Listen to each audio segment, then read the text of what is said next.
আমরা নত হতে জানি না, নত হতে শিখতে হবে। কে নত হয়? সবাই চাই আমি জিতি, সবাই চাই আমরা জিতে যাব, সবাই চাই আমরা জিতে যাব, কিন্তু কেউ আমরা জিততে পারি না মা। যার কাছে তুমি মাথা উঁচু করো বা না করো, তার কাছে মাথা উঁচু। কিসের এত অহংকার?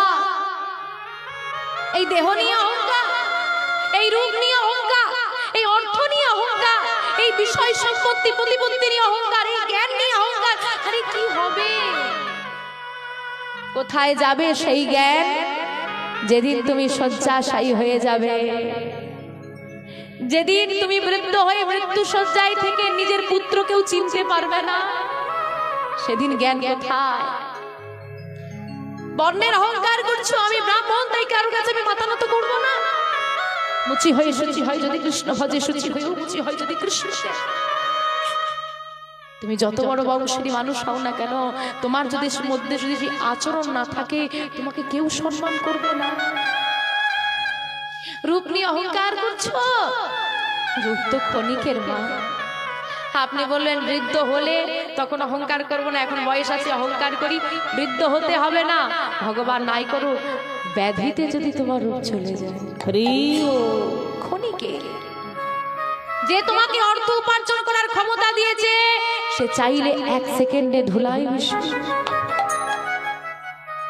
1 টাকার দেশলাই কাঠির আগুনে যদি তোমার এত সুন্দর অহংকারের দেহ পুড়ে ছাই হয়ে যায়, শোনো, একটা বৃক্ষ হতে 1000 দেশলাই কাঠির জন্ম হতে পারে। আমার কথাগুলো বুঝতে পারছো তো? একটা গাছ থেকে, কাঠ থেকে তো তৈরি হয়, তো একটা বৃক্ষ হতে 1000 দেশলাই কাঠির জন্ম হতে পারে। একটা দেশলাই কাঠি 1000 গাছ জ্বালিয়ে দেওয়ার ক্ষমতা রাখে। গাছ যদি ভাবে আমার থেকে তোর জন্ম, এইটুকু তুই, তোর কি ক্ষমতা, ভুলে যেও না, সেও তোমাকে জ্বালিয়ে দেওয়ার ক্ষমতা রাখে মা। এ জগতে কাউকে ছোট ভেবো না, মাথা নত করতে শেখো। মনে রাখবে, যে গাছে ফল নাই সে গাছের মাথা থাকে, আর যে গাছে অনেক ফল হয় তার মাথা নত থাকে। অর্থাৎ যার মধ্যে যত ভক্তি, যার মধ্যে যত জ্ঞান, জ্ঞান কখনোই অহংকারের পরিচয় নয়। জ্ঞান মানুষকে বিনয়ী করে। যত তোমার মধ্যে জ্ঞান থাকবে, যত তোমার মধ্যে ভক্তি থাকবে, যত তোমার মধ্যে মানবিকতা থাকবে, যত তোমার মধ্যে থাকবে বিবেক, মানসিকতা ভরপুর তোমার মধ্যে ফল, তাই তোমার মাথা নত থাকবে। বৈষ্ণব দেখিয়া জীবা নানো হয় মাথা, আদির কোদালে তার কাটা যায় মাথা। কি শুনে, তাই তো? এটা কার বলা? যারা ইতিহাস করেছেন, ঐতিহাসিক চরিত্র, যার নাম হলো কৌটিল্য। চাণক্য নাম শুনেছ? তিনি লিখেছিলেন। কূটনীতিবিদ ছিল বলে চাণক্যের নাম রাখা হয়েছিল কৌটিল্য। এদিকে বলছে কূটনীতি। তিনি এত সুন্দর কথা লিখলেন, বৈষ্ণব দেখিয়া যে বা নানোয় মাথা। তার মানে তার মধ্যে কূটনীতি থাকতে পারে, হৃদয়ে ভক্তি ছিল বলে তো তিনি বৈষ্ণবকে এতটা সম্মান দিয়ে লিখেছেন। তাহলে মাথাটা নত করতে হবে। আজকের পর থেকে কখনো মন্দির দেখলে লোডশেডিং প্রণাম, এই ডিজিটাল প্রণাম ছেড়ে দিয়ে, শর্টকাট ছেড়ে দিয়ে একটু মাথাটা নত করো। তাই গৌর হরি বল। আজকের রাধারানীর অনুমতি নিয়ে সখীরা ব্রজের পথে পথে ঘুরছে আর পুষ্প চয়ন করছে। কেমন করে জানো? ডালে ধরে ডালে ধরে ডালে ধরে ফুল তুলিতে লাগে না, ডালে ধরে ফুল তুলিতে লাগিল, ডালে ধরে ফুল তুলিতে লাগিল, আরে ডালে ধরে ফুল তুলিতে লাগিল, ললিতা বিশাখা সখিতা রামুরি রে, আর ললিতা বিশাখা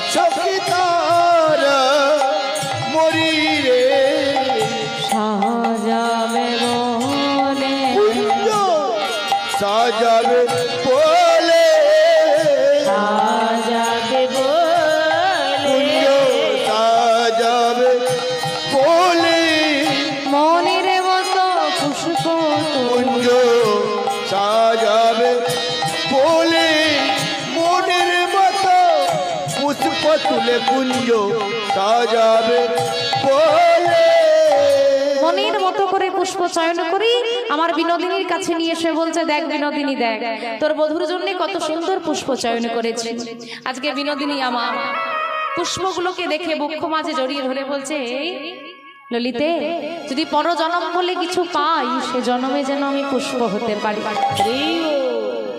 সত্যি কত সুন্দর কথা মা, আমরা মানব দেহ পেয়েছি, কৃষ্ণ ভজনের যোগ্য জনম।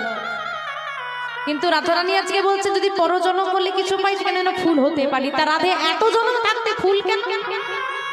বললে কেন জানিস, আমরা মানব দেহ পেয়ে গোবিন্দ সেবায় যেতে পারি না, গাছের ফুল হয়ে মালা হয়ে আমার গোবিন্দের গলায় যায়। গাছের ফুল হয়ে আমার গোবিন্দ চরণের শোভা বর্ধিত করে, গোবিন্দের চরণ পেয়ে যায়। সে নিজে যেতে পারে না। ফুল কি নিজে ভগবানের চরণে যেতে পারে? তোমার মতো তোমাদের মতো ভক্তরা না নিয়ে সে নিজে যেতে পারে না, তবু তার চরণ প্রাপ্তি হয়। আমরা নিজে যেতে পারি তবু যাই না। আমরা যেতে পারি যাই না, সে যেতে পারে না তবু তার চরণ লাভ হয়। ফুলগুলোকে দেখতে পারি সুন্দর, কিন্তু ওই ফুল যদি গোবিন্দ চরণ না পায়, ধুলাই গড়াগড়ি দিয়ে কাঁদে, বলে হে গোবিন্দ চরণ পাওয়া হলো। আর আমরা মানুষ, আর মানুষ হয়ে গোবিন্দ সেবায় লাগতে পারি। সে নয়ন নয়ন নয়, যদি সে হা গোবিন্দ বলে অশ্রুবাড়ি বর্ষণ করতে না পারে। গোবিন্দ বলে গোবিন্দ বলে যদি একবারে নয়ন জলে ভাসাতে পারে, সেই শ্রুতিমূল নয় যদি কৃষ্ণ নাম শ্রবণ না করে, সে বদন নয় যে যদি সে বদন একবার হরি নাম না, সে হাত নয় যদি গোবিন্দ চরণ সেবা করতে না পারে, সেই হৃদয় নয় যদি সেই হৃদয়ে গোবিন্দ প্রেম রস না থাকে, সেই সৌন্দর্য নয় যদি আমার গোবিন্দ সেবায় না লাগে। নেতাই আমরা সুন্দর করে সাজি, আমরা সাজি কেন? যাতে সুন্দর লাগে। কিছু যেমন মানুষ সে তেমন ভাবে সাজে কেন? তার প্রিয় মানুষের জন্য। স্বামী যেটা সেবা করতে ভালোবাসে সেটা রান্না করবো, স্বামীর যে রংটা পছন্দ সেই রঙের পোশাকটা করবো। মায়েরা করো, জগৎ স্বামীর যেটা পছন্দ সেটা কোনোদিন করে দেখেছি? তার প্রিয় হওয়ার জন্য তার কাছে তার আপন হওয়ার জন্য আমরা কি করেছি? এই জগতের আপন হওয়ার জন্য কতইটা কি করলা। কারো মা হলা, শেষ জীবনে সে বলে দিল কি করলে আমাদের জন্য, কতটুকু করেছে। কারোর স্ত্রী হলা, সে অকালে হাত ছেড়ে চলে। কারোর পরিবার হলাম, এক সময় সেও তো আমায় বাদ দিয়ে দিল। আত্মীয় পরিজন সবাই পহ করে, কিন্তু যে আমার প্রকৃত তার জন্য কোনোদিন কিছু করতে পারলাম না, তার মনের মতো সাজতে পারলাম না। এই জাগতিক জগতে কেউ যদি তোমাকে কোনো উপহার দেয়, কেউ উপহার দিলে কি বলো মা? ধন্যবাদ। আর তোমার ঘরের কেউ তোমাকে উপহার দিলে তুমি কি করো? ছেলে যদি একটা সুন্দর শাড়ি এনে দেয় বা স্বামী এনে দেয়, তারা যেটা সেবা করতে ভালোবাসে সেটা রান্না করি, তার পছন্দের কাজগুলো করি। কিন্তু আমার গোবিন্দ, কেউ উপহার দিলে তাকে আমরা ধন্যবাদ জানাই। আমার গোবিন্দ আমাকে উপহার স্বরূপ এত সুন্দর দেহটা দিল না। কেউ চুড়ি দিলে তাকে উপহার দিল, তাকে ধন্যবাদ দিলে, চুড়ি পরার মতো যে হাত দিল তাকে ধন্যবাদ জানাই। বাবা শাড়ি দিলে তাকে তার পছন্দের রন্ধন করে সেবা দাও। শাড়ি পরার মতো দেহ যে দিল, কোনদিন তার পছন্দের সেবাটা তো তুমি। ও হে কৃপাময়, ও হে দয়া দয়াময়,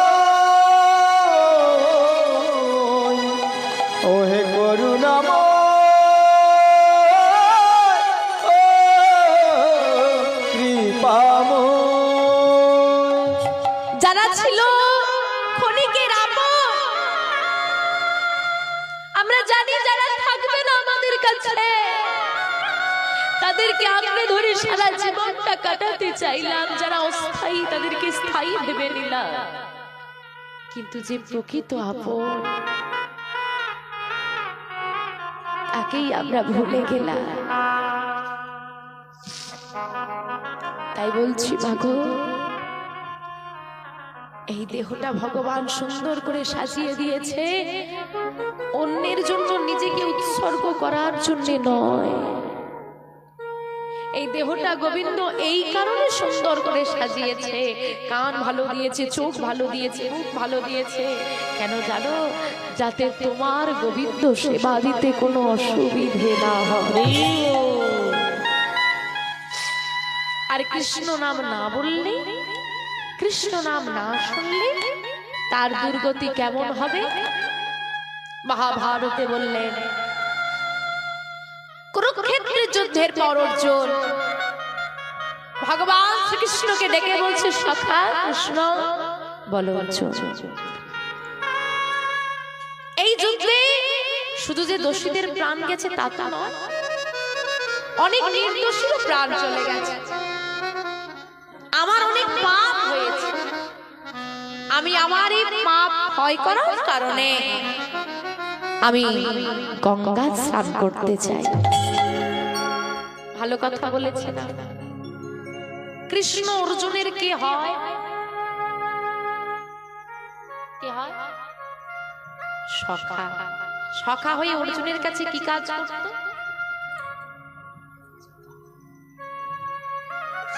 চলতি কথায় যদি বলি, সারথি, ড্রাইভার, তাই তো? সারথি বলো, কি বলি? ড্রাইভার। রথের সারথি মানে কি? অর্জুনের ড্রাইভার। ভালো করে কথাটা ভাবো, অর্জুন কাকে কি বলছে? অর্জুন বলছে কৃষ্ণকে, আমি গঙ্গা স্নানে যাব, তুমি নিয়ে চলো। কৃষ্ণ মনে মনে বলছে, অর্জুন আমি তোমার রথের সারথি বলে তুমি ভুলে গেলে আমি কে? আমি সর্বদা তোমার কাছে থাকি বলে তুমি ভুলে গেলে আমি কে? বেশ অর্জুন, এত কিছু হয়ে যাওয়ার পরেও যদি তুমি বুঝতে না পারো আমি কে, আজ আমি তোমার চেতনা ফিরিয়ে দেব। বললেন কি, চলো। তুমি যাবে বলেছো গঙ্গা স্নানে, আমি নিয়ে যাব না? রথের সারথি রথ চালনা করে অর্জুনকে নিয়ে যাচ্ছে গঙ্গা স্নানে। অর্জুন তো কৃষ্ণকে বড় ভালোবাসে মা, তাই মনে মনে গোবিন্দের নাম গাইতে গাইতে যাচ্ছে। একটা কথা লক্ষ্য করে দেখেন মা, কত সুন্দর গুরুত্বপূর্ণ কথা। অর্জুন কৃষ্ণের কাছে থাকে বলে অর্জুন কৃষ্ণের মহিমাটা বুঝতে পারছে না। যে জিনিসটা আপনার বাড়িতে আছে আপনি তাকে যত্ন করেন না, খেয়াল করে দেখবেন আপনার বাড়িতে থাকা ওই অযত্নের জিনিসটা অন্য কেউ পাওয়ার জন্য কত কাঁদে।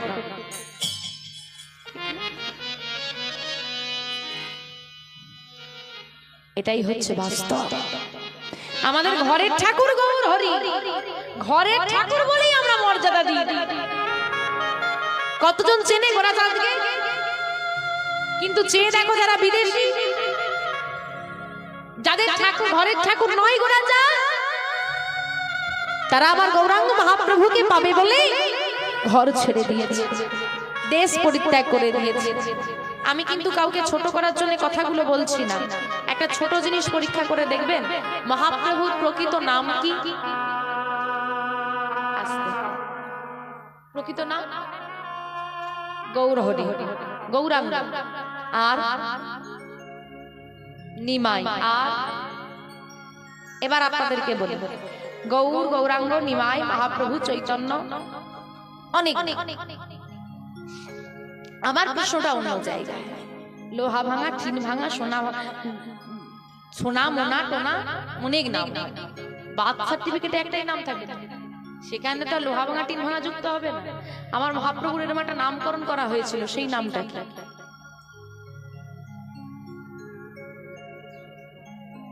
কোথায় আছি আমরা? পশ্চিম বাংলার মাটিতে, ভারতবর্ষের বুকে নয়, পশ্চিম বাংলার মাটিতে। সেই পশ্চিম বাংলার মাটিতে, যেই পশ্চিম বাংলার মাটিতে আমার মহাপ্রভুর আবির্ভাব। আমরা সেই পূর্ব মেদিনীপুরের মানুষ, যে পূর্ব মেদিনীপুরের তমলুকসরে আমার মহাপ্রভু 7 দিন কাটিয়ে গেছে। আমরা সেই পূর্ব মেদিনীপুরের মানুষ মা, যেখানে খিরাইয়ের সবাই লোক ফুল মেলা দেখতে যায়, ভুলেও খোঁজ নিয়ে দেখে না পাশে একজন মহাজন বসে আছে। কতজন জানে? এই পথ ধরে আবার মহাপ্রভু লীলাচল ধাম গেছেন, কিন্তু আমরা তাকে চিনি না, জানি না। এই জন্য বলে যার ঘরে আছে সে কদর দেয় না, যার ঘরে নাই সে পাওয়ার জন্য নয়নের বাড়ি বলিষ্ণ করেনি। তাই গৌর হরি হরি হরি। এবার মায়েদেরকে বলি, আজ লম্বিত ভুজ কনকায় অবদাতৌ সংকীর্তনাই কপিতরৌ কমলায় অবতাক্ষৌ বিশ্বম্ভর দ্বিজ বড় বিশ্বম্ভর। এই যে মহাপ্রভুর মন্ত্রটা উচ্চারণ করো না, বিশ্বম্ভর দ্বিজবর যুগ ধর্ম পাল বন্দে জগৎ প্রিয় করো করুণায় অবতার। করুণার অবতার তিনি, যার প্রকৃত নাম হলো বিশ্বম্ভর। সতী ঠাকুরানীর পিতা শ্রী নীলম্বর চক্রবর্তী গণনা করে নাম রেখেছিল, বিশ্বের ভার যিনি বহন করবেন তার নাম হলো বিশ্বম্ভর। আজকে মা সেই রথে করে ভগবান নিয়ে এসেছেন অর্জুনকে, আর নিয়ে এসে ভগবানের কৃপায় সেই সময় ভাটা করে দিয়ে। ভাটা হলে কি হয়? জল নেমে যায়, জল নেমে গেলে কি হবে? কাদা হয়ে যাবে। ভাটা যেই না হয়ে গেছে, জল নেমে গেছে। এখন কৃষ্ণ দূরে রথটাকে থামিয়ে দিয়ে বলছে কি জানো? অর্জুন তুমি নেমে হেঁটে চলে যাও। বলে কেন? বলে দেখতে পাচ্ছ না, তুমি তো গঙ্গা স্নান করবে, আমি তো স্নান করব না, তা এখানে তো কাদা, তা আমিও নামলে তো কাদাটা লাগবে। তুমি এক কাজ করো, তুমি নেমে চলে যাও, আমি এখানে অপেক্ষা করছি। ভগবান দূরে রথে অপেক্ষা করছেন। অর্জুন রথ থেকে নেমে গিয়ে চলে যাচ্ছে গঙ্গা স্নানে। ভজনী তাই গৌর রাধেশ্যাম জপ হরে কৃষ্ণ হরে রাম, ভজনী তাই গৌর রাধেশ্যাম জপ হরে কৃষ্ণ হরে রাম। ভজনী তাই গৌর রাধেশ্যাম জপ হরে কৃষ্ণ হরে রাম। তাই গৌর হরি হরি বল। ভজনী তাই গৌর রাধেশ্যাম জপ হরে কৃষ্ণ হরে রাম। ভজনী তাই গৌর রাধেশ্যাম হরি বল। জপ হরে কৃষ্ণ হরে রাম। ভজনী তাই গৌর রাধেশ্যাম জপ হরে কৃষ্ণ হরে রাম। ভজনী তাই গৌর হরি হরি বল। হরি বল। জপ হরে কৃষ্ণ হরে রাম। ভজনী তাই গৌর রাধেশ্যাম জপ হরে কৃষ্ণ হরে রাম। ভজনী তাই গৌর রাধেশ্যাম জপ হরে কৃষ্ণ হরে রাম। ভজনী তাই গৌর রাধেশ্যাম জপ হরে কৃষ্ণ হরে রাম।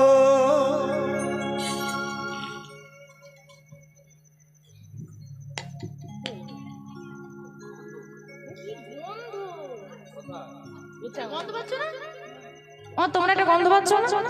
হ্যাঁ হ্যাঁ, পচা গন্ধ আসছে। কি পচা গন্ধ! কি করে বসে আছো তোমরা? আমরা তো পাচ্ছি। বলে তোমার নাক আছে তাই গন্ধ আছে। মানে এ ঘুরিয়ে আমাকে অপমান করে দিল। দোষ আমার নাকের। আমার অর্জুন দেই না গঙ্গার স্থানে, আমার নাকে এমন গন্ধ নেই। অর্জুনের নাকটা ভালো ছিল। এই কি অর্জুন দেখছে গঙ্গার পাড়ে গিয়ে কি গন্ধ বাবা, থাকা যাচ্ছে এত গন্ধ আসছে। ও মা, গন্ধ আসবে না কেন? একটা পচা মোড়া ভাসতে ভাসতে যাচ্ছে। ইস, ছাদে কি আর গঙ্গার স্নানে আসি না? এদিকে কাদা, দুদিকে গন্ধ, কি জ্বালা। এখন এই যে কাদাই নেমেছি, অন্য ঘাটে যেতে গেলে তো কষ্ট আছে। কাদা দিকে একটা কাজ করি, একটু দাঁড়িয়ে যাই, ওই পচা মোড়াটা ভেসে চলে গেলে আমি নেমে স্নান করে নেব। এই বলে অর্জুন দাঁড়িয়ে আছে, পচা মোড়াটা ভাসতে ভাসতে যাচ্ছে। হঠাৎ করে দুটো শৃগাল, একটা ছোট শৃগাল একটা বড় শৃগাল, দুটো শৃগাল ছুটতে ছুটতে এসে মোড়াকে ভেসে যায়। আর ওই জলের মধ্যে তাড়াতাড়ি করে নেমে ওই দাঁতে করে শক্ত করে ধরে মোড়াটাকে টানতে টানতে টানতে ওই ঘাটেই তুলে। বলি হারি আমার কপাল, আজকে আশাই ঠিক হয়নি। তা ওরা যখন এই ঘাটে মোড়াটাকে তুলেছে, তাহলে এই ঘাটে আজকে আর স্নান হবে না, তাহলে চলে যায়। এই বলে অর্জুন পেছন ফিরে চলে যাচ্ছে। আর এইদিকে ক্ষুধার জ্বালায় ছোট শৃগালটা ওই মোড়াটাকে খেতে যাচ্ছে। বড় শৃগালটা বলছে থাম ভাই। আর যেই না বলেছে থাম ভাই, অর্জুন থেমে গেছে। কি হলো ব্যাপারটা? থামতে বলেছে শৃগাল, ছোট শৃগাল থেমে গেছে। অর্জুন ঘুরে তাকাচ্ছে না, পেছন ঘুরে দাঁড়িয়ে। থামতে বলেছে, থেমে দাঁড়িয়ে আছে পেছন ঘুরে। আর ছোট শৃগালটা জিজ্ঞেস করছে, দাদা তুমি আমাকে দাঁড় করালে কেন? বলছে দাঁড়া দাঁড়া দাঁড়া, এই মোড়াটা তুই খাবি? বলে হ্যাঁ, খুব খিদে পেয়েছে, 3 দিন 4 দিন খাওয়া দাওয়া হয়নি, ভালো একটা মতো খাবার পাওয়া গেছে, খেতে হবে। বলছে খাবি, দাঁড়া আগে পরীক্ষা করে দেখি এই মোড়াটা খাবার উপযুক্ত কি।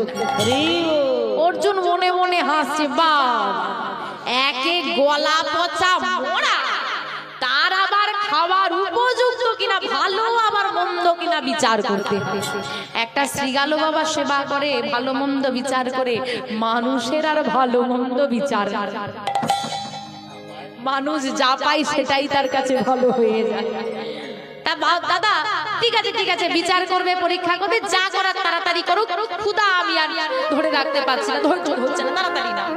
বড় শৃগালটা কি করেছে, এইবার পরীক্ষা করে কি করে দেখবেন, কুকুর হোক, বিড়াল হোক, শৃগাল হোক, পশু জাতি আগে ঘ্রাণ নেয়, তারপর তারা সেবা করে। তো মুখের দিকটা একটু ঘুরে এদিক ওদিক গন্ধটা নিয়ে নিল, শরীরের গন্ধটা একটু মানে বুকের গন্ধটা একটু নিল, আর পায়ের দিকে একটু গন্ধ নিয়ে বলছে কপালটা বড় খারাপ রে ভাই, চল এ মোড়া খাওয়া যাবে। কেন দাদা, এত ভালো একটা মোড়া পেলাম, বড় ক্ষুধা লেগেছে, খাওয়া যাবে না কেন? বলছে শোন ভাই, আমি পরীক্ষা করে দেখলাম এই মোড়াটা খাওয়ার উপযুক্ত নয়। কি পরীক্ষা করলে দাদা তুমি? না, আমি মুখের দিকের গন্ধ নিয়ে দেখলাম এই মুখে কোনোদিন হরি নাম বলে না,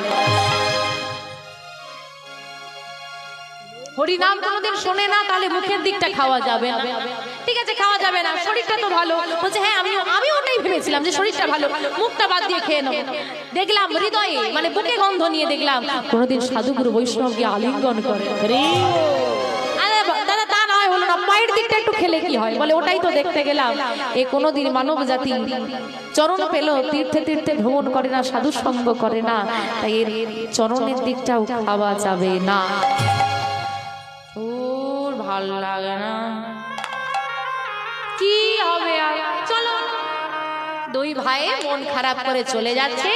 যাওয়ার সময় বড় শৃগালটা ওই মোড়াটাকে একটা পদাঘাত মানে লাথি মেরে দিয়ে চলে যাচ্ছে। সঙ্গে সঙ্গে ছোট শৃগালটা বলছে দাঁড়াও দাদা, এতক্ষণ তুমি যা যা বলেছো আমি সব মেনে নিয়েছি, কিন্তু এবার আমি আর মানতে পারলাম না। কি মানতে পারলে না? তুমি ওকে পদাঘাত করলে কেন? ওই মোড়াটাকে তুমি পদাঘাত করলে কেন? লাথি মারলে কেন? বলছে কেন?